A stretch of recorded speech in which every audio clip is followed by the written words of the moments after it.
Live stock जो सूबाई वज़ीर अब्दुल बारी पिताफ़ी ओचितो बदीन जे दौरे ते पहुची वियो। हुन जो त बरसातनि सबब माल में बीमारी जो ख़दशो आहे। इन लाइ सिंध में मुख़्तलिफ़ शहरनि में कैंपूं लगाए माल जी वैक्सीनेशन कई पई वञे। सूबाई वज़ीर वधीक चयो त सिंध में बरसात वॾी तबाही मचाई आहे। बरसात जे करे पैदा थियल घिम ऐं कीचड़ सां माल खे बीमारियूं लॻी सघनि थियूं। इन लाइ जोगा उपाउ वरिता विया आहिनि।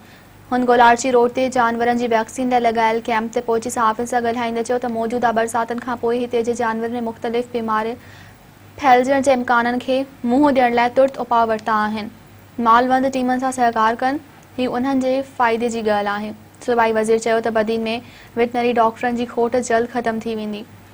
फ़िलहाल वेटनरी डॉक्टर, क्लार्क ऐं ॿियो अमलो एमरजेंसी बुनियादनि ते कमु करे रहियो आहे।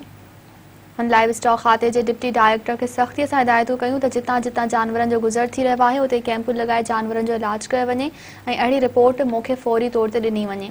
उन मौक़े ते साणस गॾु ख़ुसूसी मुआविन Pir Noorullah Qureshi, SIDA chairman Kubul Mohammad Khatian, secretary livestock Ali Akbar Lagari, deputy director Jamaluddin Junejo ऐं ॿिया मौजूद हुआ।